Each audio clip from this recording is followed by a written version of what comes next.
सच्चिदानंद भगवान की जय। आपका कहना है कि मन कैसे स्थिर किया जाए, बुद्धि को कैसे विवेकमती बनाया जाए और चित्त की सफाई कैसे हो, क्या करें ऐसा कि चित्त साफ हो जाए और अहंकार कैसे गिराया जाए। इन सभी के लिए साधन चतुष्टय को ठीक ठीक समझना पड़ता है। सारे प्रश्न साधन चतुष्टय को लेकर ही हैं कि ये साधन चतुष्टय है क्या। साधन चतुष्टय वो पहला पाठ है जिसको समझकर, जिसको जीवन में धारण करके, जिसको सही सही मान के हम ये सभी कुछ कर सकते हैं। विवेक जगा सकते हैं, अंतःकरण को ठीक ठीक समझ सकते हैं, मन की स्थिरता ला सकते हैं, विवेक जगा सकते हैं, ये तो मैं पहली बोली है ना, और चित्त की सफाई हो सकती है।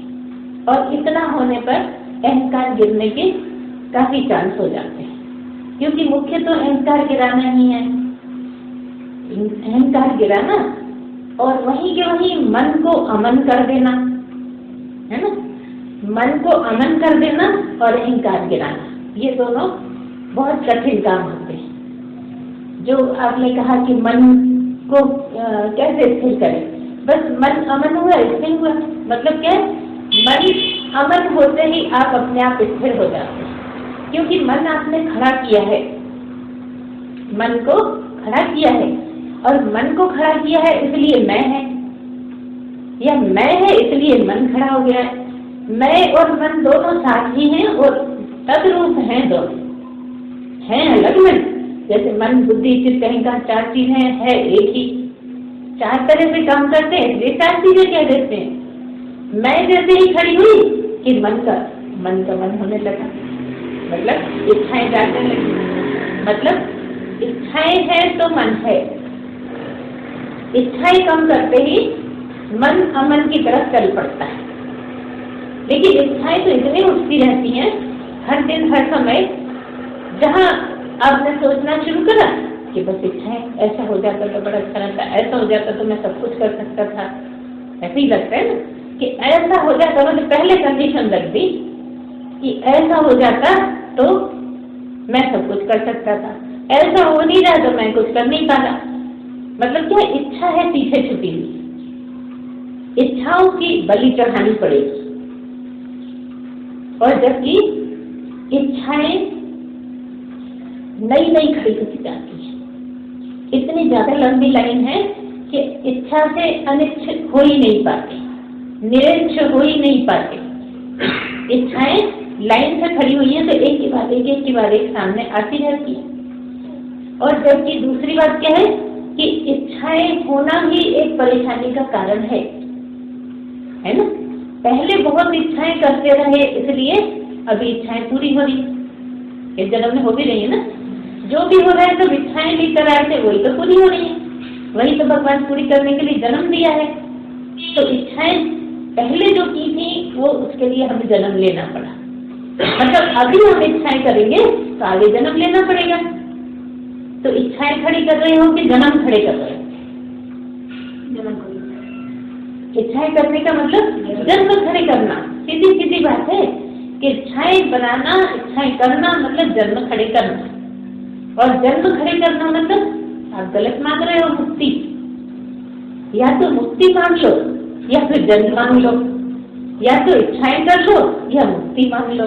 और अगर मुक्ति मांगते हो तो इच्छाओं को बिल्कुल छोड़ दो, इच्छाओं की बलि चढ़ा दो, बकरे की बलि नहीं, इच्छाओं की बलि चढ़ा दीजिए, इच्छाओं को भगवान को समर्पित कर दीजिए।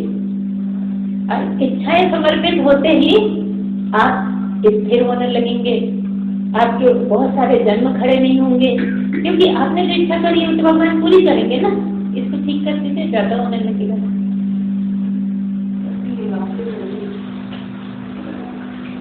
तो इच्छाएं ही छोड़नी पड़ेगी हर तरह से। आप सोच सोच के देखिए क्या है, आप लोग अपने मनन चिंतन नहीं करते। मनन चिंतन करें ना तो अपने आप बहुत सी बातें समझ में आने लगती है। जो कहा है उसको घर जाके मनन करना पड़ेगा, मतलब राम राम राम राम राम राम करना इतना जरूरी नहीं है जितना इसका मनन करना है, क्योंकि मनन करना ही जाप करने जैसा है।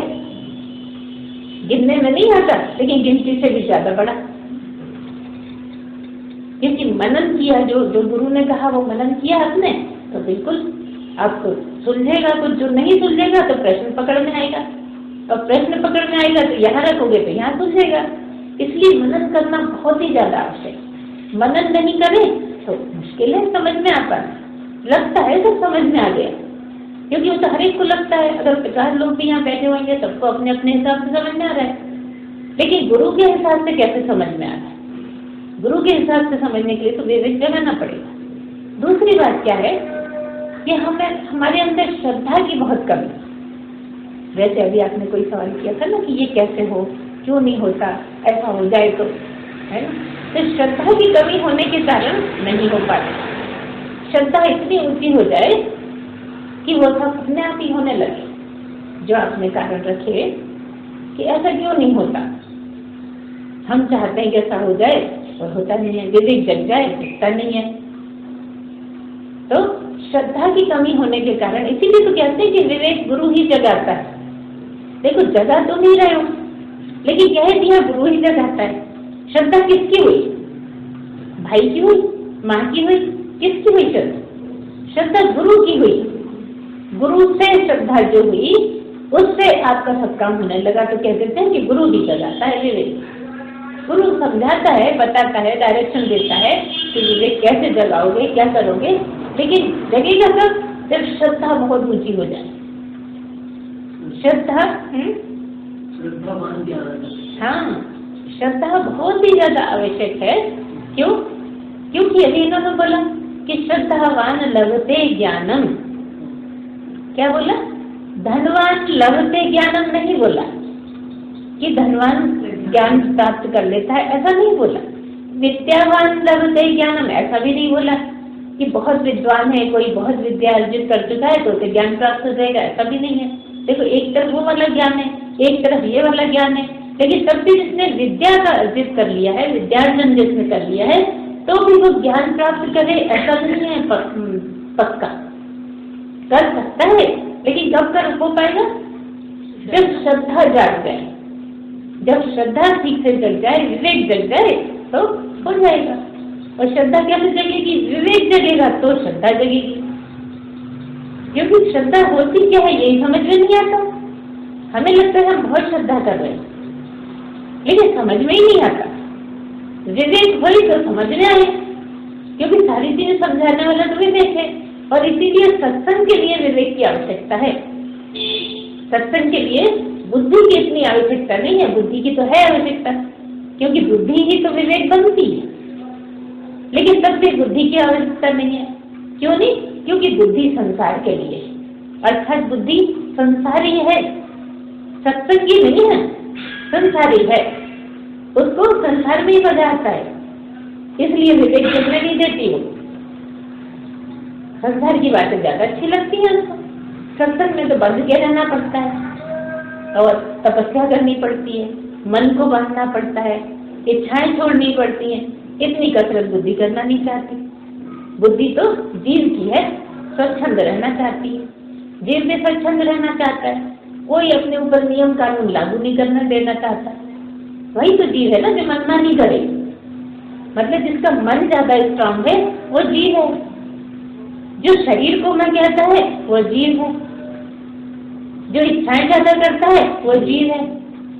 मतलब जो जो चीजें ब्रह्म के लिए आवश्यकता है वो जीव नहीं करना चाहता, और जो ब्रह्म के लिए बाधा बन रही है वो सारे जीव है, जीव में है। तो एक तरफ ब्रह्म है, एक तरफ जीव है, और बीच में अहंकार है ना। जीव अपना जीवत्व छोड़ने को तैयार भी हो जाए तो ब्रह्म हो जाए। इसलिए जानता है कि मैं शरीर नहीं हूँ, मैं ब्रह्म ही हूँ, लेकिन इतना हरा है कि नहीं मैं तो शरीर ही हूँ, क्योंकि शरीर सारे काम करता है, शरीर को लेके ही इच्छाएं होती हैं, शरीर को लेके ही संबंध हैं, सारा कुछ शरीर से ही चल रहा है। तो क्या कहता है? मैं ये शरीर हूँ, और ये छोड़ो तो वो शरीर हूँ। कौन सा? सूक्ष्म शरीर। तीन शरीर है ना, ये तो दिख रहा है, लेकिन यात्रा सूक्ष्म की है। तो जब जीव ये कहता है कि मैं शरीर हूँ, तब वो जीव है, चाहे ये शरीर चाहे वो शरीर। ये तो सरल सा है, क्योंकि दिखता है इसलिए कह देते हैं कि मैं जीव हूँ। जो कहे कि मैं शरीर हूँ, बस वही जीव है। अब ज्यादा समझ आ गई तो कहने लगा वो वाला सूक्ष्म शरीर है। थोड़ी तो तरक्की हुई उसकी कि पहले दिखने वाले को कहता था, फिर नहीं दिखने वाले को कहता है, लेकिन कहता शरीर ही है अपने आप को। और है क्या? शरीर नहीं है। क्या कहाँ हो? वो क्या कहता है कि मैं शरीर हूँ, और है क्या? ब्रह्म है, जीव। हाँ, यही तो कह रहे हैं, इसीलिए तो बता रहे कि जीव ब्रह्म ही है। जीवो ब्रह्मैव न परा। जीव ब्रह्म ही है और कुछ नहीं है।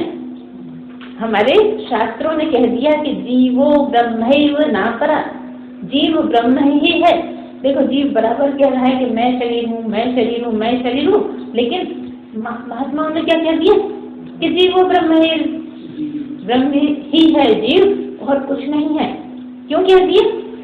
इसलिए कह दिया कि अगर खाली शरीर होता तो क्या होता? कोई मुर्दा ही होता ना। अब अभी बहुत अचंभित हो रही थी कि ये कह रही है ब्रह्म है, ये कैसे जीव ब्रह्म कैसे हो सकता है? इसलिए कि जीव में अगर ब्रह्म नहीं होगा तो जीव होगा कैसे? फिर तो मुर्दा ही होगा ना। जीव में ब्रह्म है इसलिए वो जीवित है, और जीवित है तो कैसा है? ये मैं हूँ। तो जीव में क्या दो चीजें हैं? एक ब्रह्म, एक शरीर, है ना। एक ब्रह्म है, एक शरीर। लेकिन खाली शरीर हो, ब्रह्म नहीं हो तो मुर्दा है। खाली ब्रह्म हो, शरीर नहीं हो तो जीव हो नहीं सकता। खाली ब्रह्म ही ब्रह्म हो तो सब जगह है। वो तो ब्रह्म तो सब जगह है ना। जीव तो दिखने वाला है, अब ब्रह्म नहीं दिखने वाला है। तो ब्रह्म ही ब्रह्म हो मतलब नहीं दिखने वाला है, तो जीव कहाँ है?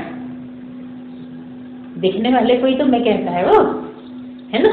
दिखने वाले को मैं कहता है, इसलिए समझ में नहीं आता। और हमने कहा कि ब्रह्म है तो जीव है, जीव है तो ब्रह्म है, ऐसा नहीं है। ब्रह्म है तो जीव है। आप उल्टी करके नहीं लगा सकते कि जीव है तो ब्रह्म है, ऐसा नहीं है। क्योंकि ब्रह्म सभी कुछ है, जीव सब कुछ नहीं। समझ आ रही ना हम क्या कह रहे हैं? हम ये कह रहे हैं ब्रह्म है तो जीव। हाँ, ब्रह्म है तो जीव है, लेकिन जीव है तो ब्रह्म का नहीं कह सकते कि जीव है इसलिए ब्रह्म है। ठीक है, जीव में ब्रह्म है, लेकिन तब भी जीव है तो ब्रह्म है ऐसा नहीं, बिल्कुल गलत। क्यों गलत? क्योंकि अगर जीव ब्रह्म होता, जीव है तो ब्रह्म है, ऐसी कंडीशन होती कि जीव के बिना ब्रह्म नहीं होता तो फिर कुछ भी नहीं होता, कि सभी कुछ जीव ही जीव होता। क्या होता बताओ? सभी कुछ जीव हो जाता ना। जीव के बिना अगर ब्रह्म नहीं होता तो फिर ब्रह्म नहीं, जीव ही सब कुछ होता। क्योंकि ब्रह्म सब कुछ है इसलिए ब्रह्म जीव में भी चाहिए, ब्रह्म दूसरे सामान में भी चाहिए, ब्रह्म हवा में भी, हर चीज ब्रह्म ही है। जबकि जीव हर चीज नहीं है। तो मोटी सी बात है ना कि जीव हर चीज नहीं है। ये टेबल है, जीव नहीं है। माइक है, जीव नहीं है। जबकि टेबल ब्रह्म है, क्या दो तो ज्यादा गलत नहीं। हाँ, क्योंकि जो भी दिखता है ब्रह्म तो है, लेकिन होकर दिखता है। हमने कहा कि टेबल है तो, लेकिन टेबल ब्रह्म है तो का क्या मतलब? दिखती है। और ब्रह्म है तो क्या मतलब? नहीं दिखती है। तो जो इसमें नहीं दिखने वाला है वो ब्रह्म है, और जो दिखने वाला है वो टेबल है। ऐसे ही जीव का भी है, ऐसे ही कीड़े मकोड़ों का है, हर चीज का ऐसा ही है। इसीलिए यहाँ पर क्या लाइन आ जाती है? गो गोचर जहाँ लग मन जाई, सो सब माया जहाँ भाई। मतलब सारी पांचों इंद्रियों को एक साथ समझ लिया कि इन पांचों इंद्रियों से जहाँ जहाँ तक भी तुम कुछ भी महसूस करते हो का मतलब देखते हो, सुनते हो, चखते हो, सूंघते हो या छूते हो, वो सब माया। हमने साथी तो बोल दिया। तो सब माया जानो भाई, इसको जागते रहो, सोता नहीं है, जागी तो पूरी हो मगर थोड़ी देर के लिए दिमाग सो गए, है ना। तो जागते भी रहो, दिमाग से भी जागते, मतलब पूरा दिमाग एक एक शब्द में लगा रहे कि कब क्या बोला, क्योंकि इसमें बहुत घुमावदार है। एक ही समय में थोड़ा सा भी ध्यान नहीं दो तो मतलब उल्टा हो जाता है ना। कब हमने ब्रह्म को जीव बोल दिया, कब हमने जीव को ब्रह्म बोल दिया, यही तो ध्यान से सुनना है। और यही ध्यान से सुनने का अध्यात्म में डूबना होता है कि बिल्कुल एक यही तो बुद्धि को विवेकमती बनाना, यही तो विवेकमती है। मतलब इतना कंसंट्रेशन हो, इतनी आपकी एकाग्रता होने लगे कि विवेक जानने लगे। विवेक दृष्टि से लगेगा ना बुद्धि से। ध्याता जो है वो परमात्मा, और ध्यान ध्याता ज्ञान जाता है, ऐसा मतलब। ठीक है, आगे बताइए। इसको बोलते हैं त्रिपुटी। ये प्रश्न जब पूछना होता है तो बोलते हैं इसकी त्रिपुटी बताइए, जिसके लिए पूछना होता है। अभी क्या चल रहा है? ब्रह्म की बात कि गो गोचर जहाँ लग मन जाई सो सब माया जानो भाई। आप कंफ्यूज क्यों हो रही हो? क्योंकि अभी हमने कह दिया कि टेबल है, टेबल ब्रह्म है, माइक भी है और माइक ब्रह्म भी है ना, इसलिए आप कंफ्यूज हो रही हो। कंफ्यूज होने की बात नहीं है, ठीक से समझना है कि ब्रह्म हर जगह है। एक मोटी बात है, एक गठान बांध के रख लो कि ब्रह्म, कोई चीज दुनिया की ऐसी नहीं है जिसमें ब्रह्म नहीं हो, और कोई बिना चीज के भी जगह है तो वहाँ ब्रह्म है। तो इसको याद रखोगे ना कि जहाँ जीव नहीं है, जहाँ कोई चीज नहीं है, वहाँ भी ब्रह्म है, तो ये बात समझ में आएगी। अब तुम सोचते कोई चीज है मतलब ब्रह्म है, तो चीजों में ढूंढने लगते हो। चीजों में कैसे मिलेगा? वो तो हर जगह है, उसमें चीजें मिल जाती हैं। चीजों में वो मिलना मुश्किल है, गुरु में भी वो मिलना मुश्किल है। कहाँ मिलेगा? जब मिलेगा तुम्हें अपने में ही मिलेगा। हर चीज में तो है ही। क्यों है? क्योंकि उसी से तो हर चीज बनी है। कोई भी चीज बनी है उसके बिना, बनना तो छोड़ो, बनने के बाद भी उसमें पूरा ब्रह्म है। मतलब ब्रह्म का सागर है ये पूरा ब्रह्मांड, पूरा आकाश में पूरा ब्रह्मांड ब्रह्म का ही सागर। जैसे समुद्र है तो पानी का सागर है कि नहीं, ऐसे ही पूरा ब्रह्मांड ब्रह्म का ही सागर है। अब तुम ब्रह्म को ऐसे देखना चाहते हो जैसे माइक को देख रहे हो, जैसे माला को देख रहे हो, जैसे टेबल को देख रहे हो, ऐसे नहीं दिखता। उसकी एक ये धारणा बनानी होती है कि ब्रह्म हर जगह है, ना वो दिखाई देता है, ना वो सुनाई देता है, ना वो सुनाई देता है, ना वो चखने में आता है, ना वो छूने में आता है। इससे विपरीत बोल दिया गो गोचर जहाँ लग मन जाई सो सब माया जानो भाई। देखो उल्टी बातें दोनों हो गई ना। अभी हमने कहा वो कहीं नहीं दिखाई देता, कहीं सूंघने में नहीं आता, चखने में नहीं आता, छूने में नहीं आता, लेकिन उसी तरफ क्या कहती है कि जो सूंघने में आता है, जो चखने में आता है, जो छूने में आता है, जो सुनने में आता है, उसको क्या समझो? माया समझो भाई। गो गोचर का मतलब है, गो मतलब इंद्रियां, गोचर मतलब विचरण करती हैं। ये इंद्रियां जहाँ जहाँ तक विचरण करती हैं का क्या मतलब? जो जिसका काम है, जो जिसका विषय है, उसमें जहाँ जहाँ तक भी घूमेंगी, मतलब जैसे ही तुम्हें किसी चीज का ध्यान आया कि ये फलानी चीज है तो माया, कोई भी चीज है माया। यहाँ तक कि हवा माया, पृथ्वी माया, जल माया, आकाश माया। आकाश भी दिखाई नहीं देता, इसलिए आकाश एक ऐसा बीच का बिंदु है जहाँ सारा बताने के बाद आकाश का पता होना तो देखो छूने में आता है, न चखने में आता है, न सूंघने में आता है, न सुनने में आता है। ऐसा क्या है? आकाश है, और ऐसा ही ब्रह्म है। इसलिए आकाश का बता के कह देते हैं कि ऐसा ही ब्रह्म है। सब जगह है कि नहीं आकाश? कोई जगह ऐसी बता दो जहाँ आकाश नहीं हो तो जाए। हवा का तो समझ में आ जाता है कि हवा में अगर मशीन से शीशी में से हवा निकाल दी जाए तो क्या कहते हैं बिना हवा किए इसमें हवा नहीं है, और अगर खोलो तो जोर से आवाज आके जल्दी से हवा उसमें चली जाती है, आवाज आती है। अगर वैक्यूम कर दिया जाए और फिर उसको वैसे ही खोलोगे एकदम हवा इतनी तेजी से जाएगी कि आवाज आ जाएगी, जैसे सीटी बजाना। लेकिन आकाश का कुछ भी नहीं, इसलिए क्या कहते हैं ऐसा ही ब्रह्म है। अगर दिखाई नहीं देता, सुनने ना था, छूने, चखने, कुछ भी नहीं, ऐसा ही ब्रह्म है, मगर बहुत बहुत बहुत सूक्ष्म, जो आकाश में भी रमा हो, ऐसा ब्रह्म है। आकाश ब्रह्म में नहीं रमा। ये ऐसे पॉइंट है जो समझना बड़ा मुश्किल होता है, समझ में आ जाते हैं किसी समय। जब ब्रह्म समझ में आता है तो ये आ जाते हैं समझ कि आकाश ब्रह्म में नहीं रमा है, ब्रह्म आकाश में और हर चीज में रमा है, बसा है, रहता है, होता है ही। ये क्या है? ये ब्रह्म है, हर जगह ब्रह्म है। ये सब समझने के लिए ही विवेक जागना पड़ता है। तो ये क्या है? ये पहला पाठ है काहे का? ब्रह्म को समझने के अधिकारी होने का पहला पाठ साधन चतुष्टय। अधिकारी होने का पहला पाठ क्या है? साधन चतुष्टय। साधन में मतलब है साधना करना। साधन इसको भी कहा है, इसको शरीर को भी साधन कहा है कि भगवान ने बड़ा कीमती साधन दिया है मनुष्य को। क्यों? क्योंकि साधना करना है इसे, बिना साधन के साधना नहीं हो सकती, इसलिए इसीलिए बहुत कीमती है। ये गंदगी की खान बिल्कुल नहीं है।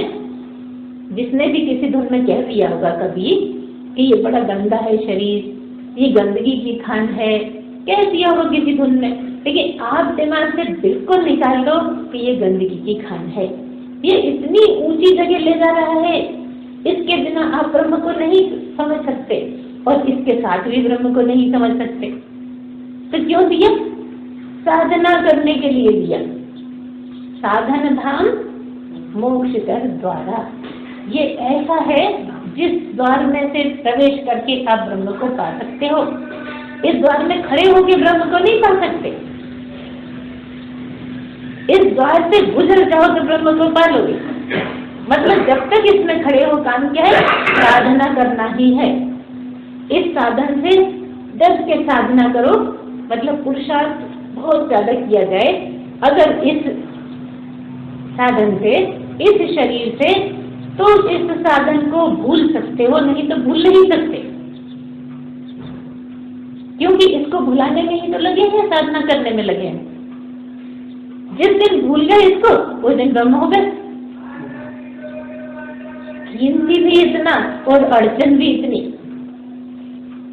कीमती इतना कि इसके बिना ब्रह्म को पा नहीं सकते, और अड़चन इतनी कि ये छूटता नहीं तो पाए कैसे। जरूरी भी है और इसके साथ पाया भी नहीं जा सकता। क्यों? क्योंकि इसमें आसक्ति बहुत ज्यादा है। किसी जन्म में नहीं, जन्मों जन्मों से इसमें रहने की इतनी ज्यादा आदत पड़ गई कि इसको छोड़ने की कल्पना भी नहीं कर पाते। कल्पना करते ही डर लगने लगता है। और ये कौन सा पद है?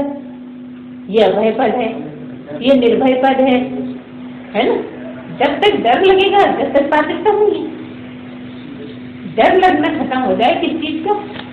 मरने का। शेर आ गया अगर तो शेर आ गया तो जंगल में कभी गए और शेर आ गया तो ब्रह्म मरेगा नहीं, है ना? यही पूछे चाह रहे हो ना? यही तो समझने की बात है कि ब्रह्म ये शरीर नहीं है।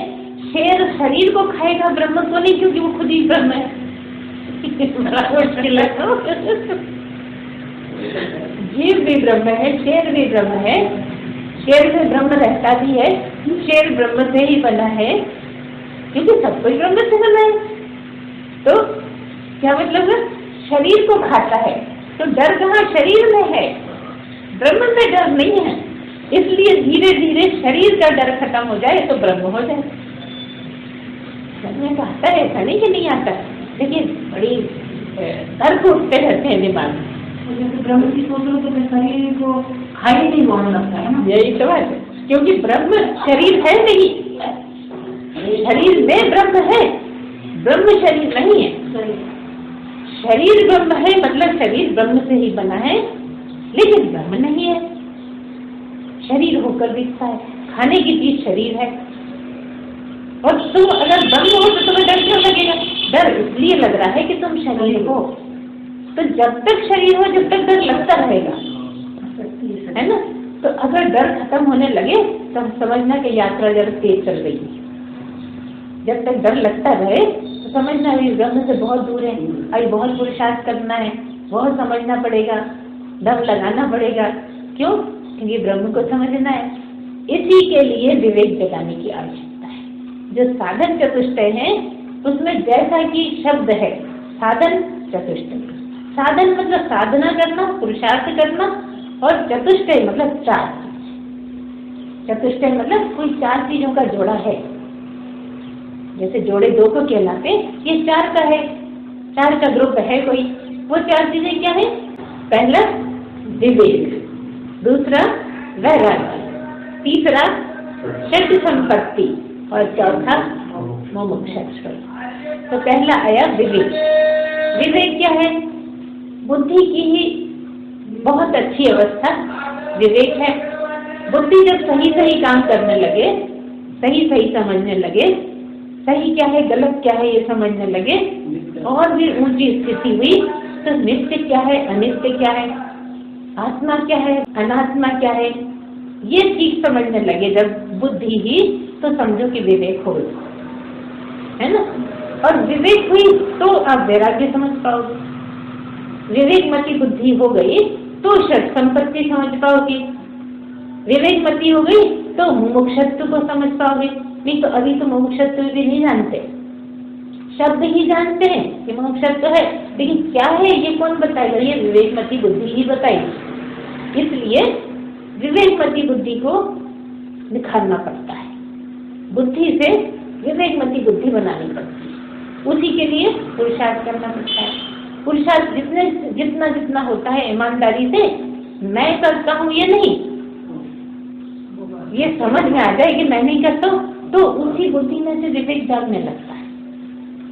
क्योंकि वो जब मैं करता हूँ ना, वो जगने नहीं देता, वो मैं ही करता हूँ इसी में लगा रहता है। जब मैं करता हूँ तो विवेक कैसे जाएगी? क्योंकि मैं करता है मैं अनित्य छुपा है। नित्य क्या है? ब्रह्म है। अनित्य क्या है? बाकी सब ब्रह्म अनित्य है। आत्म क्या है? ब्रह्म है। अनात्म क्या है? बाकी सब अनात्म है। मतलब एक ही ब्रह्म है, बाकी सब माया। सीधी बात हुई। गो गोचर जहाँ लग बन गई तो सब माया जानो गई, क्योंकि गो गोचर वहां तो जाते ही नहीं जिसको समझना है, वहां जा सकते ही नहीं, उनकी वो सामर्थ्य नहीं, उनकी हिम्मत नहीं वहां तक जाने की। ब्रह्म को देख आए ऐसा इन आंखों में सामर्थ्य नहीं है, ब्रह्म को सुन आए ऐसा इन कानों में सामर्थ्य नहीं है। जबकि क्या होता है, जब प्राप्ति होती है तो तरह तरह की खुशबुएं आने लगती हैं, मधुर संगीत सुनाई पड़ने लगते हैं, बहुत अच्छी आनंद की अवस्थाएं रहती है, तो तरह तरह की होती है। तो किससे सुन रहे हैं बताओ? कानों से सुनते तो फिर सबको सुनाई देता, क्योंकि ब्रह्म ही हो गए, ब्रह्म में ये सब कुछ है, तो अपने आप ही ऐसा समझ में आने लगता है। बहुत मधुर, बहुत आनंद, तरह तरह की, मतलब उसी लिए बतलाई नहीं जा सकती, जब पहुंच जाओगे तो समझ में आएगी। तो क्या मतलब है? बुद्धि को विवेकमती बनाने के लिए शुरू में तो हर काम सोच समझ के करना पड़ेगा, सावधानी रखनी होगी, सोच के करना होगा। इसीलिए जो साधना काल होता है वो बहुत सावधानी का होता है, हर जगह सावधानी, श्रद्धा गहरी होना, क्योंकि अभी बोला है श्रद्धावान लभते ज्ञानम, है ना। और इसके आगे भी है श्रद्धावान लभते ज्ञानम समः सर्वेषु भूतेषु मद भक्तिम लभते पराम।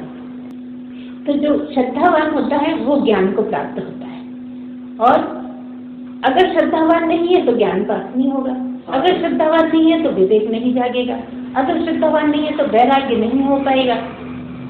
मतलब सबसे पहले क्या विवेक खड़ा हो गया कि विवेक है तो श्रद्धावान है तो विवेक जगेगा।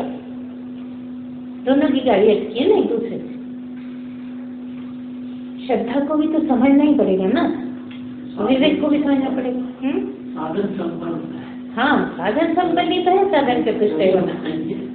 तो जब आत्म अनात्म समझ में आने लगे, इतनी देर गुरु बात कर रहा है, तो एकदम आपको सबसे पहले ये प्रैक्टिस करनी होती है कि आत्म की बात हो रही है कि अनात्म की बात, नित्य की बात हो रही है कि अनित्य की बात हो रही है।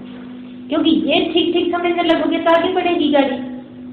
लेकिन हम कंफ्यूज होते रहते हैं, कभी ब्रह्म को जीव को कह देते हैं, कभी जीव ब्रह्म को जीव कह देते हैं। मतलब अगर दिमाग में ठीक ठीक चल रहा है कि ये नित्य है, ये अनित्य है, अभी नित्य की बात हो रही है, अभी अनित्य की बात हो रही है, तो सही गाड़ी चलेगी। शुरू में ही कह दिया है कि विवेक क्या है, विवेकमती बुद्धि क्या है कि नित्य और अनित्य का फर्क समझ पाए। आत्म अनात्म का फर्क जो बुद्धि समझ ले वो विवेकमती बुद्धि है। और देखो समझना कहाँ कठिन है, बहुत आसान है कि एक ब्रह्म बाकी सब अनित्य, एक ब्रह्म आत्मा बाकी सब अनात्मा, सीधी सी बात है। लेकिन तब भी नहीं आता समझ। जब सत्संग चल रहा हो तो कंफ्यूजन होता है, नित्य को अनित्य समझ लिया, अनित्य को नित्य समझ लिया, तो समझ में कैसे है। तो जब ये समझ में आने लगे कि कब नित्य की बात हो रही है, कब अनित्य की हो रही है, कब आत्मा की हो रही है, कब अनात्मा की हो रही है, मतलब विवेक जाग गया है ना। और इसीलिए हम बीच बीच में पूछते हैं, आपको हो सकता है लगता होगी तो पूछ लेते हैं, लेकिन पूछने से ही तो जगेगी वो। एकदम तुम अटेंटिव हो, सावधान पूर्वक सुन रहे हो तो सही बोल जाओगे, और अगर आत्मनात्म का नहीं ध्यान है उल्टा बोल जाओगे तो उससे नुकसान नहीं है। कम से कम तुम्हें तो पता लग गया कि अभी गड़बड़ है ना, अभी सही सही नहीं चल पा रहा है, इसलिए जरूरी है। तो क्या मतलब है, विवेक जग जाए तो विवेक पूर्वक वैराग्य हो। वैराग्य क्या है, क्या ये भी नहीं रहना, ये भी किसी मत नहीं। आपका क्या कहना है, वैराग्य क्या है? फल की इच्छा नहीं पकड़ लिया। हाँ, आपका क्या कहना है? ठीक है ना। तो वैराग्य मतलब फल की इच्छा ना हो। तो जब आपकी इच्छाएं घटने लगे तो फल की इच्छा नहीं हुई। जब तक इच्छाएं रखोगे तो हर चीज का फल पाना चाहोगे, सीधी सी बात है। क्योंकि इच्छाएं बहुत होती हैं, इसलिए कुछ भी करते हो उसमें फल पहले देखते हो। बहुत लोगों का देखा है हमने, उनसे कहा अरे हमें क्या करना, हम नहीं पढ़ते झंझट, क्योंकि फल के चक्कर में पड़े हो ना, तो क्यों पड़ोगे चक्कर में। जब ऐसा मन हो जाए कि हमें फल से कुछ लेना देना नहीं लेकिन करना है, कितना कठिन काम है। हजारों हजार ऐसे होते हैं और कहते हैं, दाद देते हैं कि क्या गलत है इसमें कि जिस बात से हमें मतलब नहीं है हम क्यों मतलब रखें, कहते हैं ना। और तुम्हारी तराजू तो बिल्कुल सही बैठता है कि बेचारा सही तो कह रहा है कि जिस बात से हमें मतलब ही नहीं है हम क्यों मतलब रखें। तुम बेकार दिमाग चलाती हो, हमारे मतलब की कोई बात नहीं है, हम क्यों कर मतलब तो देख लिया, फल चाहने लगे ना। वैसे ही तुमने मतलब का मतलब निकाला, गई नहीं है पानी में। इसलिए मतलब बे मतलब से मतलब नहीं है।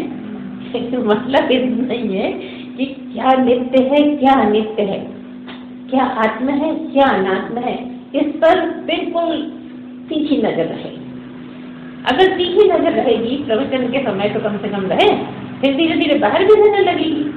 तो प्रवचन के समय अगर तीखी नजर है तो ठीक ठीक समझ में आएगा कि वैराग्य क्या है। अब वैराग्य तो तुम इसको समझ रहे हो कि इससे हमें क्या करना, हम मतलब नहीं रखते बेकार की बातों से, है ना। और जबकि यहाँ तो हर चीज को समझना है, क्योंकि हर चीज को समझते समझते समझते ही ब्रह्म को समझ पाओगे। ब्रह्म को समझते समझते चीज नहीं समझ पाओगे। कभी कभी कोई लोग कहते हैं हमने तो ऊपर से ही समझा है, वो बिल्कुल नाटक करते हैं। ऊपर से आज तक कोई नहीं समझ सका है और न समझ सकेगा कभी। नीचे का ही समझते समझते ऊपर का समझ जाए। लेकिन कोई कहे हम तो ऊपर से ही आए, ऊपर से ही समझा, हम नीचे के चक्कर में नहीं पड़े, हमने नीचे का नहीं समझा, वो खुद भी बेवकूफ बन रहा है और दूसरों को बेवकूफ बना रहा है। तो जब पाओगे, जब जो नीचे की चीजें उसने बनाई है ना, उनको समझते समझते ऊपर वाले की माया समझ जाओगे। क्योंकि चीजें तो वही है आपके पास, जो दिख रही हैं वही तो चीजें हैं, उसकी नहीं वो छुपा बैठा है। अगर फूल सुंदर है तो उसकी सुंदरता क्या है? है ना? हर चीज का है। अगर क्या बोलते हैं, ऐरावत हाथी बोलते हैं। हाँ। तो हाथी में ब्रह्म क्या है? वही उसका ऐरावत हाथी होना, है ना। अगर तुम में कोई बहुत अच्छी चीज है तो अच्छी चीज क्या है? ब्रह्म का होना। तो अभी जो दिखने वाली चीज है ना उसको ब्रह्म मानना पड़ेगा, तब नहीं दिखने वाली बात मिल जाएगा। इसीलिए तो मूर्तियां हैं। हाँ, तो मूर्ति अभी देखते देखते नई मूर्ति जो है वो दिखने लगे। जैसे कि तुम मूर्ति को देखते देखते पूजा करते हो, उसको लेकर देख रहे हो, देख रहे हो, फिर कभी कभी अलग कमरे में जाके भी तुम्हें मूर्ति दिख जाती है, क्योंकि वो आंखों में इतनी समा गई कि वहां मूर्ति नहीं है लेकिन तुम चाहो तो देख लेते हो। होता है यहाँ से जैसे तुमसे प्राणायाम कराया, कुछ कराया, बस लगातार हम तुमसे कुछ कह रहे हैं कि ये वाली लाइन गाओ, ये वाली लाइन गाओ, 1 मिनट गवाई, 2 मिनट गवाई, 5 मिनट गवाई, और फिर कह दिया चुप हो जाओ। तो जब तुम चुप हो जाओगे ना तब फिर गा रहे होता है ना, करके देख लेना घर पे। ऐसा होता है कि जो लगातार होता है ना तो वो बंद भी हो जाए तो वही सुनाई पड़ता है, मतलब इतना ज्यादा भर गया कि वही। तो ऐसा ही यहाँ पर कि क्या है, विवेक पूर्वक वैराग्य करिए तो फिर फल पर आंख नहीं लगेगी। अभी क्या है, फल पर ही दृष्टि रहती है कि मैं ऐसा करूंगा तो ये मिलेगा, मैं ऐसा करूंगा तो वो मिलेगा। तो वो मिलेगा वो इम्पोर्टेंट है कि ऐसा करूंगा वो इम्पोर्टेंट नहीं, वो मिलेगा वो इम्पोर्टेंट है ना। तुम्हारी नजर में मिलने वाला इम्पोर्टेंट है तो करना बिल्कुल बेकार। अगर मिलने वाला काम का है तो काम करना ठीक, मिलने वाला बेकार है तो काम करना बेकार। और भगवान क्या कहते हैं, मिलना सब मुझ पे छोड़ दे, काम किए जाए बस। और तुम कहते हमें क्या करना, हमें तो कुछ मिलना ही नहीं है इससे, तो हम इसमें क्यों पड़े चक्कर में, है ना। साधारण सी बात है जीव के लिए कि जिससे हमें कुछ लेना देना नहीं, कुछ मिलना नहीं, फिर हम वो करें क्यों? ये तो कोई गलत सिद्ध नहीं कर सकता। और तब भी है सारा उल्टा। तो क्या मतलब, विवेक पूर्वक अगर वैराग्य करना आ जाए तो वो क्या है, वो कपड़े छोड़ना नहीं है, वो खाना छोड़ना नहीं है, वो मकान छोड़ना नहीं है, और कोई भी वस्तु छोड़ने की जरूरत नहीं है, और न पकड़ने की जरूरत है। छोड़ने की जरूरत का मतलब ये नहीं है कि खूब पकड़ रहे होंगे, भी हमारे गुरु जी ने कह दिया छोड़ने की जरूरत नहीं है इसलिए हम सब समेटते रहते हैं। न पकड़ना न छोड़ना, साधु कौन है, ना पकड़ता है ना छोड़ता है। क्या मतलब, जो मिल गया तो खा लेता है। त्याग भी बोल सकते।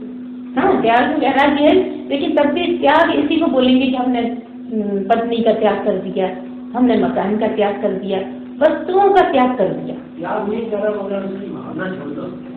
हाँ, चाहत छोड़ दो, चाहत छोड़ दो तो हो जाएगा। त्याग मतलब वस्तुओं को लेकर है और यहाँ फल को लेकर है। इस पे आप ध्यान दीजिए कि वस्तुओं के छोड़ने को त्याग कहेंगे और फल को छोड़ने को वैराग्य कहेंगे, ठीक है ना। वस्तु छोड़ना मतलब कपड़े छोड़ना, मकान छोड़ना, पत्नी छोड़ना, कुछ भी छोड़ना, जो भी आपको, हमने तो भैया फलान चीज छोड़ दी, हम तो बड़े त्यागी हो गए, लेकिन हमने फल की इच्छा छोड़ दी तो आप वैरागी हो गए। ये अंतर हो गया ना। वैरागी कब हुआ, जब फल की इच्छा छोड़ दी। कुछ भी करते हैं उसका फल क्या होगा, देखो पहले तो सोच समझ के करना होगा कि क्या करूं क्या नहीं करूं, क्या करने से क्या होगा, ऐसा सोच पाओगे तब फल को छोड़ोगे, है ना। नहीं तो पहले मुझे ऐसा मिलेगा इसलिए मैं ये कर रहा हूँ, फालतू में नहीं हूँ, कोई पागल नहीं हूँ जो मैं कर रहा हूँ, दोगे ना था, ठीक है, पागल समझ रखा, बेकार में क्यों लगूं मैं, इतनी मेहनत इसमें क्यों करूं। और मेहनत करना ही करना है, पाना नहीं पाना उसके हाथ में। इस बात को लेकर ये कहा गया है, क्योंकि मेहनत लगातार करता जाओ और ये मत सोचो कि बस अब मिलने ही वाला है, अब मिल ही जाएगा। जब तक ये सोचो कि मिलने ही वाला है तब तक दूर ही दूर जा के खड़ा होगा। और जिस दिन तुम भूल जाओगे कि वो मिलेगा कि नहीं मिलेगा कि क्या है, और भरपूर मेहनत करो, उस दिन आ ही जाएगा। भले किसी ने कहा कि 5 लाख मंत्र पढ़ो, 5 लाख माला फेरो, लेकिन भूल गए और बस करने से मतलब है तो हो सकता है 1 लाख से ही मिल जाए। मतलब ब्रह्म की भी इच्छा नहीं करती, वही धर्म पाने की, दूसरी इच्छाएं छोड़ने के लिए ब्रह्म की इच्छा उचित है ना। बाद में उसकी भी इच्छा खत्म, जब दूसरी इच्छाएं से हटे तो फिर अब उसको इच्छा तो इच्छा है, कहीं इसकी या उसकी, तब फिर इसकी इच्छा भी छोड़नी पड़ती है। ऐसे ही ठीक आसक्ति की बात है। आसक्तियां हटाने के लिए भगवान की आसक्ति कर लेना अच्छा है। जहाँ जहाँ आसक्ति जुड़ी है उसको छोड़ के भगवान से आसक्त हो जाओ, और बाद में भगवान से भी छूट जाए, क्योंकि भगवान और आप दो नहीं है। जब ये धीरे धीरे समझ में आएगा ना कि मैं और भगवान दो नहीं है, तो फिर किससे कौन आसक्ति करेगा? आसक्ति तो दूसरी चीज से की जाती है। आसक्ति के लिए दो होना जरूरी है, एक आसक्ति करने वाला, एक जिससे आसक्ति हो। दो चीजें हुई ना, और तुम तो तुम ही तुम हो, तो दूसरा कुछ है ही नहीं, मतलब सब कुछ तुम ही हो गए। ऐसा जब समझ में आ गया तो आसक्ति किससे? तो दो पॉइंट हो गए, विवेक और वैराग्य। विवेक क्या है? बुद्धि को तीक्ष्ण बना लेना, बुद्धि से सही सही सोच पाना कि आत्म क्या है, अनात्म क्या है, नित्य क्या है, अनित्य क्या है। इतना अगर होने लगा तो नींद में भी अगर पूछा किसी ने, एकदम आपको समझ में आ जाए तो विवेक जाग गया। दूसरे नंबर, विवेक पूर्वक जो वैराग्य हुआ तो फल की इच्छा छूट गई, ये हो गया वैराग्य। अब तीसरे पॉइंट पे चले, क्या है पिताजी? तीसरा पॉइंट क्या है? हाँ, क्या तो मतलब छह बोल सकती हूँ, 6 संपत्ति। अगर छठ याद नहीं होता तो 6 संपत्तियां हैं जो हमें कमाई करनी है।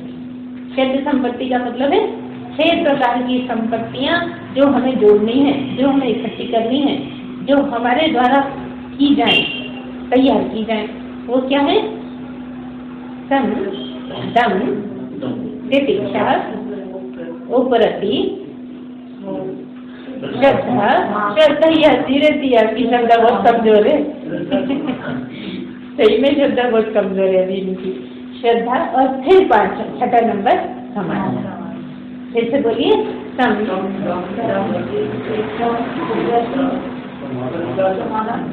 सिलसिलेवार बोलिए, सम, दम, तितिक्षा, उपरति, श्रद्धा, समाधान। ऐसे ये 6 तरह की संपत्तियां कमाना ही षट संपत्ति है। तो पहली क्या है? सम। सम का मतलब है समता में टिकना। समता में टिकने का क्या मतलब है? ना बहुत अति, ना बिल्कुल नहीं। हर जगह ये वाली चीज फिट हो जाएगी कि अगर हम खाना खा रहे हैं तो बहुत ज्यादा भी नहीं खाएं, और भूखे रहने की भी जरूरत नहीं है। तो अध्यात्म में तो यहाँ तक कह दिया जाता है कि उपास करना मतलब आत्मा को कष्ट देना है। ऐसा रहता है, इसलिए जब पूर्ण हो जाते हैं वो फिर उपास नहीं करते, आत्मा को कष्ट देते हो उपास करके। तो क्या कहते हैं? ज्यादा मत खाओ और बिल्कुल भूखे भी मत रहो। इसको क्या बोलेंगे? बहुत ज्यादा कपड़े पहन लिए, सर्दी है ही नहीं, यह सर्दी नहीं है, बनियान पे आ गए। बनियान में होता है, बहुतों को देखा होगा आपने, बनियान में होता है गर्मी ज्यादा पड़ रही है, सर्दी है बनियान। तो इस तरह से आपको ठीक ठीक ये समझ में आने लगे कि कितना उचित है, कितना अनुचित है। जरूरी है इतना करिए, लेकिन आपकी जिसको बोलते हैं हविस ना हो, हर चीज को पाने की और की लालसा खत्म हो जाए। जरूरी हो, संतुलित हो, उतना करिए। जो भी चीज, हर चीज के मामले में कितना करना है, कैसे करना है, क्या करना है, ये सोच समझ के आप अगर करेंगे तो सब बात समझ में आएगी कि सम क्या है, समता क्या है। समता में ठहरना किसे कहते हैं? किसी ने इसको भी समता ही कहेंगे कि किसी ने कुछ भी कह दिया, आपको बुरा नहीं लगा, किसी ने आपको बहुत प्यार जता दिया, आपको अच्छा नहीं लगा, मतलब ना बुरा लगा ना अच्छा लगा, मतलब समता। ठीक है। दूसरे नंबर पर सम के बाद दम। दम का मतलब दमन। दमन कहेगा इंद्रियों का दमन करना। इंद्रियों का दमन मतलब दबाना, उनको दबा के रखना। दबा के रख नहीं सकता। अब जब आपको आंखें दी हैं भगवान ने, तो आंखें तो देखेंगी, उनका तो धर्म है देखना। तुमको मत देख, कितनी देर बंद रखोगे? बंद भी रखोगे तो कितनी देर बंद रखोगे? आंखें जो खुलेंगी। तो ये जो होता है ना योगियों वाला मार्ग, जो योगियों का रहता है, क्या बोलते हैं, मुझे ऐसे याद नहीं आ रहा, उसमें ये होता है कि संसार दिखना बंद हो जाए। अब संसार है तो दिखेगा ही, साक्षी बनाओ। और आंखें हैं तो दिखेगा ही, है ना। उसमें कहते हैं कि संसार दिखना बंद हो जाए, तो सारी उम्र हो जाती है संसार कैसे दिखना बंद हो, या तो आंखें फोड़ दो तो दिखना बंद हो जाए। अच्छा चलो आंखों से दिखना बंद हो गया, लेकिन अंदर तो भरा है, वो तो सब दिख ही रहा है लगातार, भले ही आंखें भी फोड़ जाए तो भी अंदर तो चल रहा है। वो बोलते ना हाथी किसी के अंधे के सामने हाथी कर दिया, और 3-4 अंधे थे, उन्होंने कहा कि हाथी क्या होता है, तो हाथी ले आए और कहा ये है हाथी।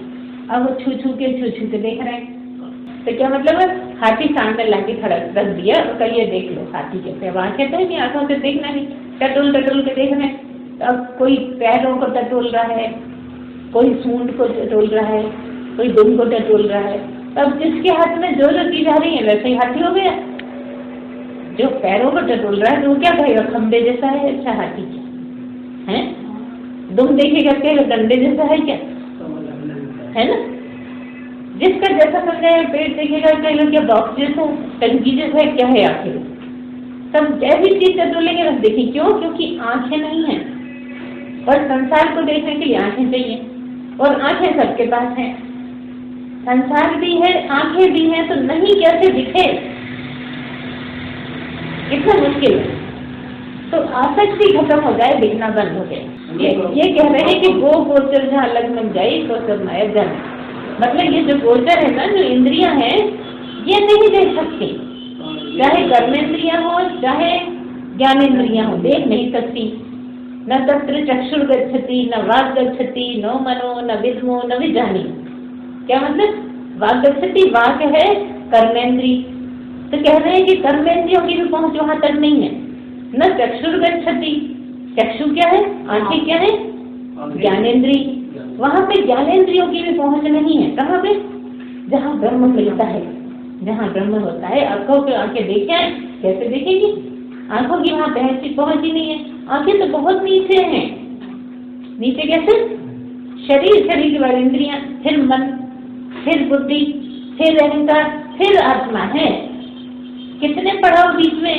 आंखें मतलब आत्मा को कैसे देख लेंगी, यहाँ पे है इंद्रिय, यहाँ पे है आत्मा, इसके पीछे मन, बुद्धि, अहंकार, सब आत्मा, कैसे इतने सारे पर्दे बीच में कैसे दिख सकते। तो सम हो गया और दम हो गया। तीसरा क्या है, तितिक्षा।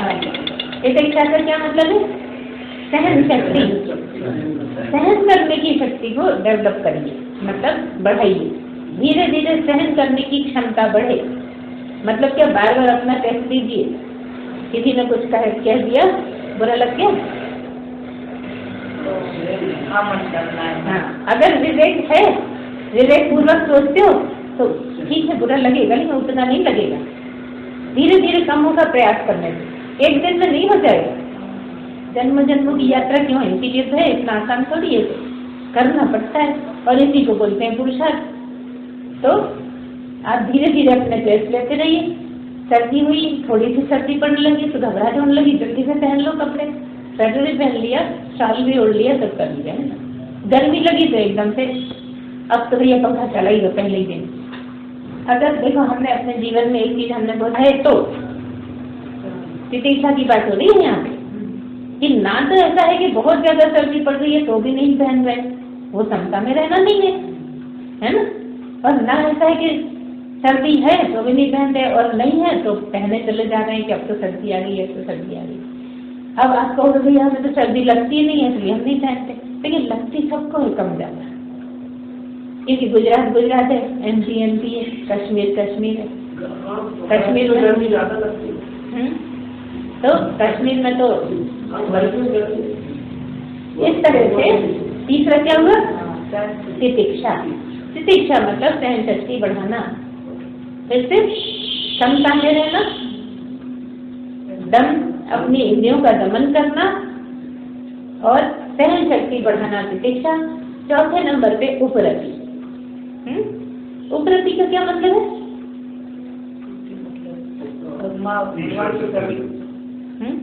हाँ सही बोल रही, हाँ क्या बोल रही, भगवान के पास, वो उपासना, भगवान के पास रहना मतलब उप मतलब समीप, समीप आसन लगाना मतलब भगवान के पास रहना, उपासना करना। और यह है उपरति। रति का मतलब प्रेम, उप मतलब समीप। भगवान के समीप रहते हो तो प्रेम होने लगता है भगवान, मतलब किसी न किसी बहाने भगवान की याद बनी रहे।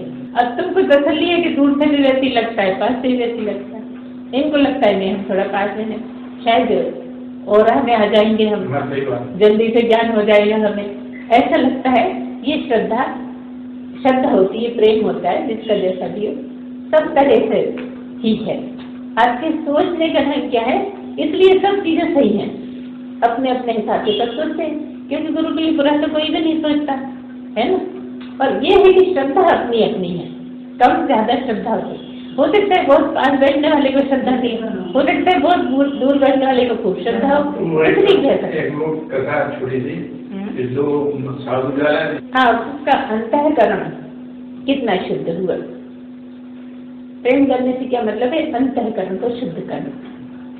जितना जितना अंतःकरण शुद्ध होता है उतना प्रेम होता जाता है भगवान से। भगवान से प्रेम करना ही उपरति है, उसके लिए अंतःकरण की सफाई की जरूरत है।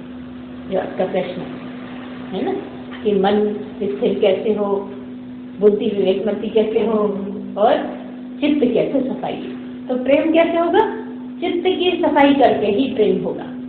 प्रेम क्यों नहीं हो रहा, क्योंकि संसार बहुत भरा है चित्त में, वो सारा हमने चित्त में भर रखा है, तो भगवान कैसे समाए। चित्त खाली हो तो भगवान समाए। अब वो कहते हैं इतना तो कचरा तुमने डाल रखा है, अब मैं कहाँ बैठूं इसमें, इसलिए देर लगती है। और वो सब चित्त में संसार के जो फोटो हैं वो इम्पोर्टेंट लगते हैं, वो बड़े जरूरी लगते हैं। क्या नहीं, संसार में रहते हैं, ऐसे कैसे काम चलेगा, ये सब छोड़ देंगे तो कैसे चलेगा, सब चल जाता है। भूल गए तो भूल गए, बहुत जरूरी चीजें तो नोट करके रख लो, क्या परेशानी, देख लेंगे जब जरूरत है, और तो भी जरूरत नहीं है, सब चलता रहता है आराम से। तो क्या मतलब है, वो प्रति, हाँ कुछ पूछना चाह रहे हैं क्या है? देखो याद जी कहा करते थे, याद है तो आवाज है, नहीं तो बर्बाद है। हाँ ये तो है, ये किसका, परमात्मा। और संसार को याद है तो आबाद हो जाएगा। संसार को याद करके आबाद नहीं, बर्बाद ही बर्बाद होना है। सारी बर्बादी इसलिए तो हो रही है कि संसार को इतना भर लिया है दिमाग में कि बर्बादी बर्बादी है। वो दिमाग से फेंके तो आबाद हो जाएंगे, है ना। आबाद कब होंगे, ब्रह्म होते ही आबाद हो जाएंगे, आजाद हो जाएंगे, आबाद हो जाएंगे, है ना। हाँ, वो संसार को छोड़कर ही हो पाते हैं।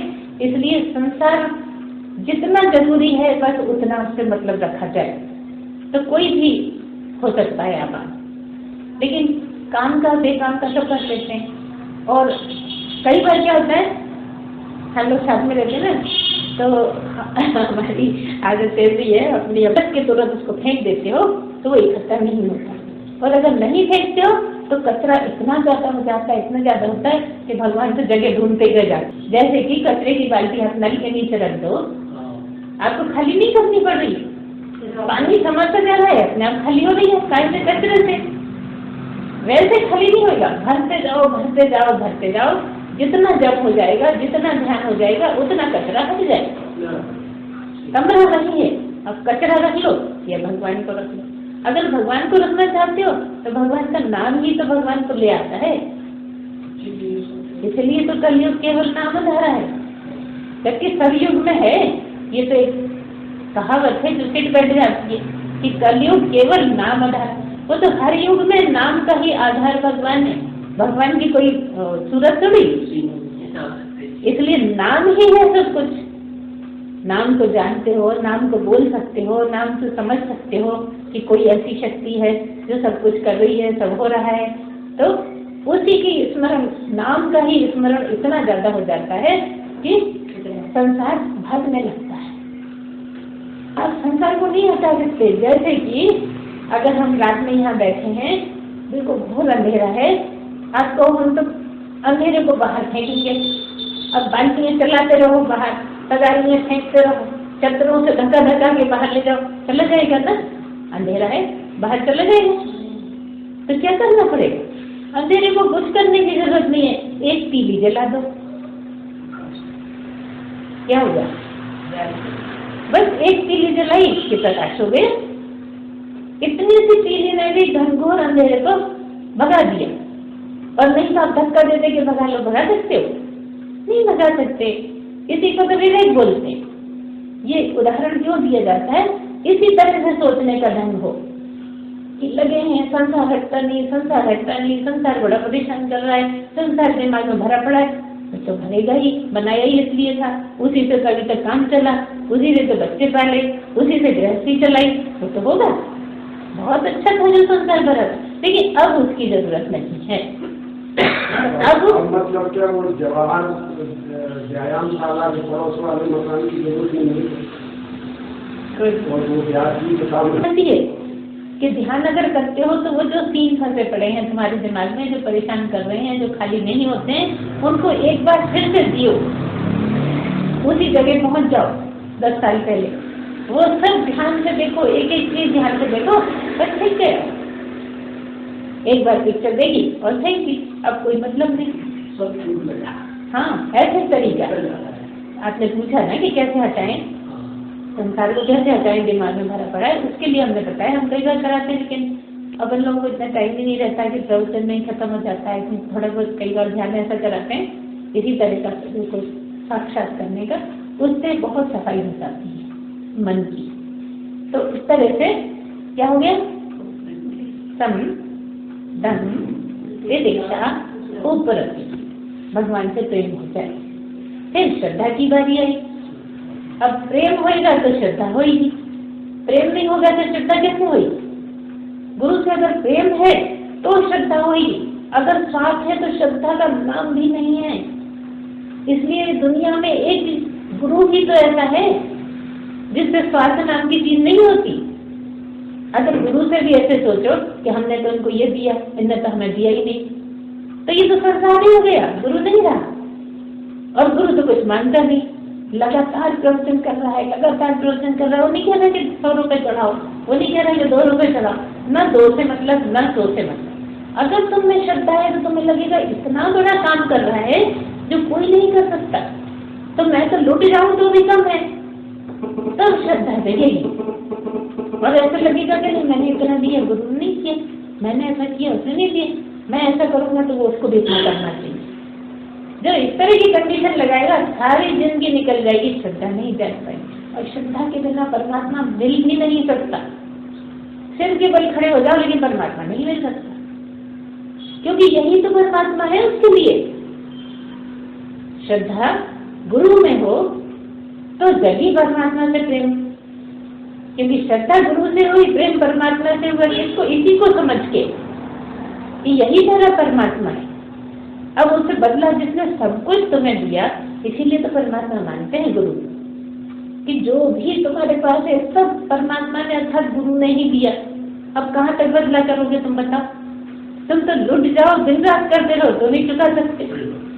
इसलिए इस ढंग से सोचा गया है सनातन धर्म, कि सब के सब बिल्कुल लगी जाते हैं सेवा में, और जितनी करते हैं उतने ऐसा लगता है कम हो रही।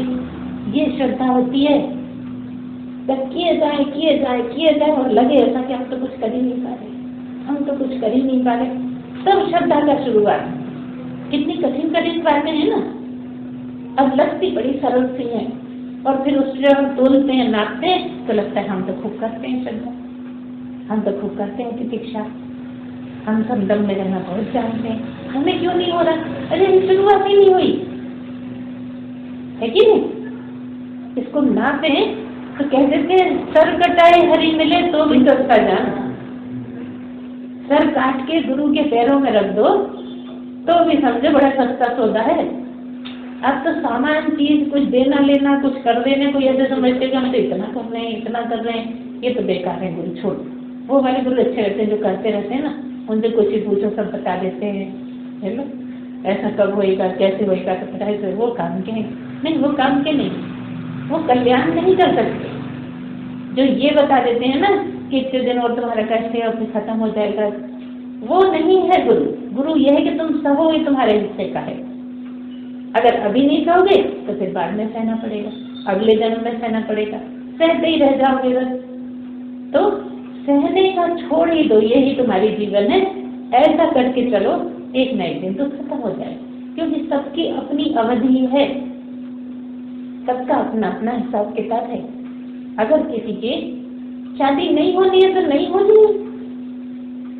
अब जैसे तुम्हारी नंदी है 50-55 साल की है, नहीं होनी थी नहीं हुई, लेकिन शुरू लगता होगा ना कि शायद इस साल हो जाएगी, शायद अगले साल हो जाएगी, ये वाले देखने आए इनसे तो पक्की हो जाएगी। नहीं होनी है तो 50 को दिखा लो नहीं होनी, और होनी है तो पहली बार कोई देखने आया, पसंद आ गई, वो भी देख ली। अपने बहू को कैसे ले आई तुम पहली बार में, है ना? हम तुम्हारे पर्सनल उदाहरण दे रहे हैं, लेकिन बिल्कुल फिट बैठ रहे हैं। कहा जाता है कि ऐसी बातें नहीं करो इसमें, वो जब जब आपको मिर्ची लग रही हो आपको मिर्ची लगी, लेकिन जब बिल्कुल फिट बैठा है आपको समझने समझाने के लिए जो एग्जाम्पल, उसमें कोई परेशानी नहीं कि ऐसा ही है।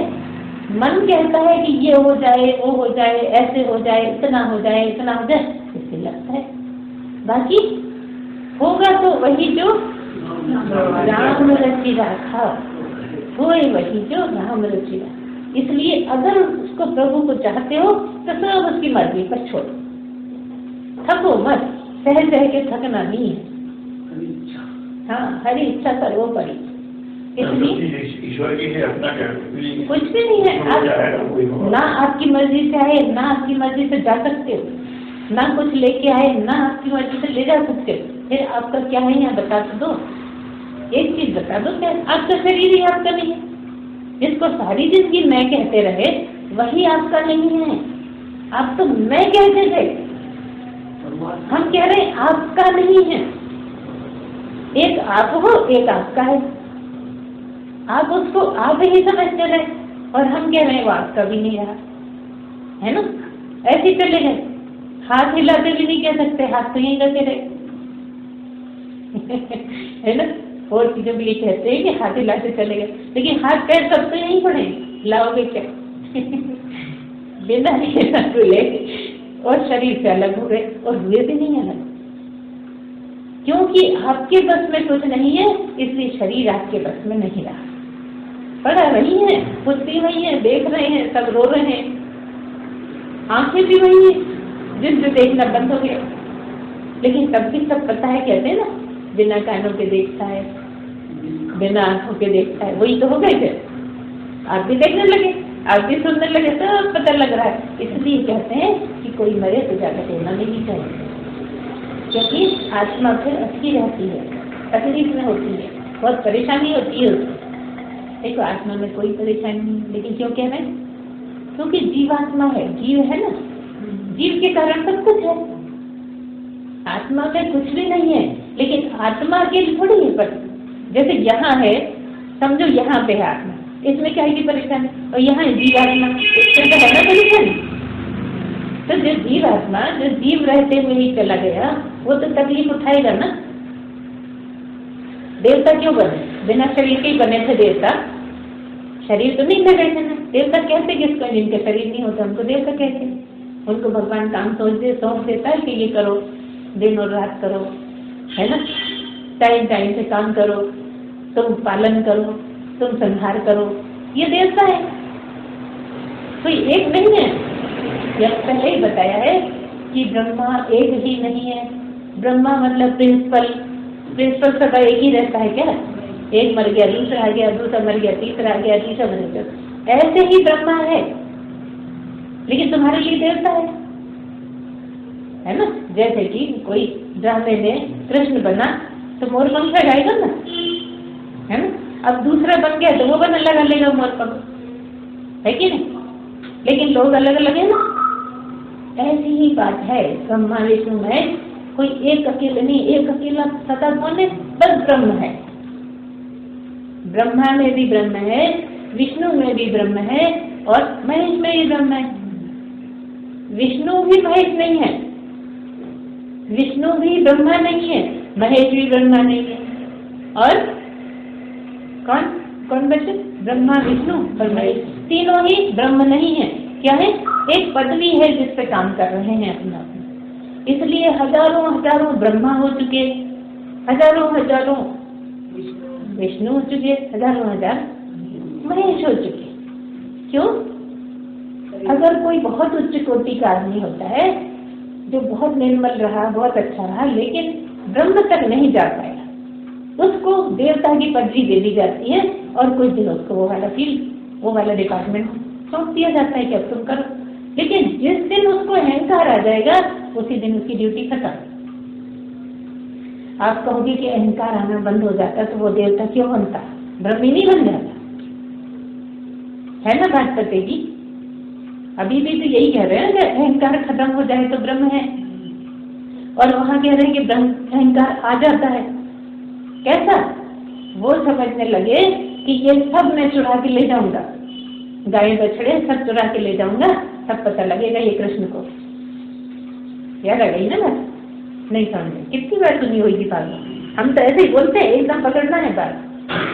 भागवत में बताते हैं ना, जब बहुत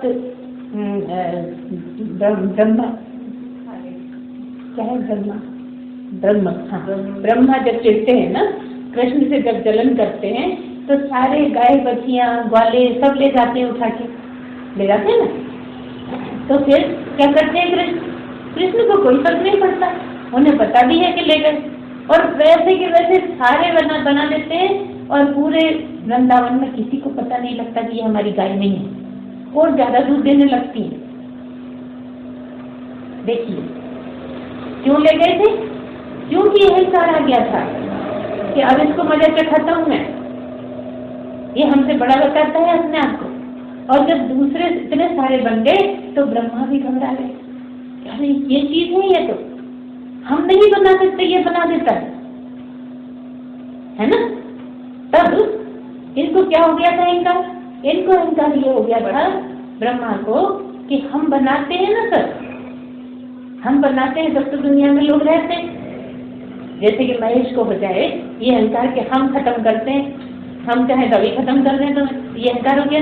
अभी कैसे करोगे? जब रजिस्टर में लिखा है तभी करना पड़ेगा, है? तो क्या मतलब है? इन्होंने कहा कि हम बनाते हैं। अब जब कृष्ण को पता लगा कि इससे इतना अहंकार आ रहा है कि मैं बनाता हूँ, तो कृष्ण ने इतना विचित्र सा जानवर बनाया जो ना तो सूअर लगता था, ना हाथी लगता था, ना बकरा लगता, कुछ भी नहीं लगता, और बहुत बड़ा दैवीप्यमान दिव्य था। और ऐसा जानवर बना के और उस पर बैठ के मजे से चले जा रहे हैं ब्रह्मा के पास। अब ब्रह्मा घबराए कि ये तो मैंने बनाया ही, मैं ही बनाने वाला हूँ, और ये जानवर कहाँ से आ गया? जब तक मैं न बनाऊं तब तक बन नहीं सकता। तब उनका अहंकार टूटा और तब कृष्ण के सामने झुके बस, लेकिन हटा दिए गए गद्दी से, क्योंकि अहंकार का एक आ गया बनाने का। क्या मतलब निकलता है? वो नहीं बना रहा, उसको केवल जगह मिली है, वो बना नहीं रहा ब्रह्मा, क्योंकि उसने ये मान लिया कि मैं बना रहा हूं, बस उसकी सजा। अब लाख गिड़गिड़ाए, अब तो गलती हो गई, अब नहीं मानने वाली। अब कितनी बार समझ में आई होगी मुझे पता, उपनिषदों की बातें हैं ये। तो ये कृष्ण ने एहसास कर, इसीलिए तो कृष्ण को बहुत ऊंचा बोला है। जो कृपालु जी हमेशा बोलते रहते हैं कृष्ण को ब्रह्म से भी ऊंचा बताते रहते हैं, वो बस यही कारण है कि कृष्ण कह देते हैं ना इस जगह कि मेरे एक रोम में हजारों ब्रह्मांड है। इसको समझना कितना मुश्किल है, जब तक शास्त्री नहीं हो तो नहीं समझ सकते। एक रोम में, रोम मतलब रुएं होते हैं ना शरीर पे, उस एक रुए में हजारों ब्रह्मांड हैं, ये कृष्ण कह दिया। अब कृष्ण को सोचो क्या होएंगे? सोच सकता है कोई? पहुंच सकता है? वहां तक बुद्धि नहीं पहुंच सकती। जहां तक ही पहुंचेगी वो तो माया ही है, कृष्ण कहाँ है? तो वही ब्रह्म है, ऐसा माना जाता है कि ब्रह्म वही है, कृष्ण ही। जो नहीं मानता उसके सामने जिद बिल्कुल नहीं करनी है, लेकिन हम तो नहीं मानते, हम तो नहीं मानते। वो तो महापुरुष, हाँ बिल्कुल महापुरुष है, क्या परेशान है? हाँ पुरुष बोल, जो जैसा पसंद करते हैं वैसे ही बोल, उससे ज्यादा जिद करने की जरूरत नहीं। तो क्या मतलब है? सम हो गया, दम हो गया, प्रतीक्षा हो गई, उपरति हो गई, श्रद्धा हो गई। अब क्या बचा? बस ये 5 कमाई कर ली है तो समाधान होने ही लगेगा। समाधान होना मतलब समझना, गुरु के वाक्यों का ठीक ठीक अर्थ समझना ही समाधान है। और जब 6 कमाई हुई तो मुमुक्षा अब जागी। असली मुमुक्षा भगवान को पाने की, कि इतनी संपत्ति कमा ली मैंने, अभी भी नहीं मिलते भगवान, जाने कब मिलेंगे, उम्र निकली जा रही है, जाने कब आएंगे, कब मिलेंगे, कब होगा साक्षात्कार, तरह तरह से अब जो है मोक्षत्व का असली एहसास हुआ। और जिस दिन पा लिया मोक्षा भी खत्म। इस तरह से क्या है साधन चतुष्टय। शुद्ध संपत्ति की बहुत आवश्यकता है, शुद्ध संपत्ति बहुत कमानी पड़ती है। शुद्ध संपत्ति का एक एक पॉइंट बहुत ज्यादा कीमती है समझना और जीवन में उतारना। अगर ठीक ठीक जीवन में उतर गया है तो कोई कारण नहीं है कि नहीं प्राप्ति हो। एक न एक दिन हो ही जाती है। और जब हो जाती है तो फिर क्या बचा, फिर कुछ करने के लाने कोई नहीं है। फिर तो अगर गुरु ने आज्ञा दी है, अगर वो है आपके हिस्से में कि बोलना है, कल्याण करना है दूसरों का, तो गुरु कहता है कि कल्याण कर। नहीं तो अपन अपने आप में इतने धनी हैं कि ये जो पा लिया फिर पाने को क्या बचा, फिर पाने को कुछ बचता ही नहीं। इतने ज्यादा धनी हो जाते कि सारी संपत्ति बेकार, और तब भी संपत्ति फेंकते नहीं। बड़े बेशरम होते हैं ब्रह्म लोग। तो आसक्ति नहीं रहती, कुछ कामनाएं नहीं रहती, इच्छाएं नहीं रहती, इसलिए सब ठीक है, जब मिल गया तो खा लिया, न कुछ बुरा है न कुछ अच्छा है, सब तरह का चल जाता है। इसीलिए ब्रह्म पुरुष के लिए कोई कंडीशन नहीं रहती कि आप उपास करिए, कि आप पूजा करिए, कि आपको ऐसा करना चाहिए, आप कुंभ में गए नहाए क्यों नहीं, कोई जरूरत नहीं, किसी भी चीज की जरूरत नहीं। 4 दिन नहीं नहाओ तो कोई मतलब नहीं, महीने भर नहीं नहाओ तो कोई मतलब नहीं, लेकिन नहाते क्योंकि आदत पड़ी हुई है। शरीर तो शरीर है, साफ रखना अच्छी बात है, लेकिन वो अपने आप इतना साफ और इतना दिव्य होता चला जाता है प्राप्ति के बाद, भगवान ही जहाँ रहेंगे वहाँ गंदा कैसे रहेगा। इसलिए बस यही काम की चीज है। इस जगत में अगर आए हैं तो ब्रह्म ही सर्व, सब कुछ ब्रह्म ही ब्रह्म है, ब्रह्म के अलावा कुछ है ही नहीं। सच्चिदानंद भगवान की जय।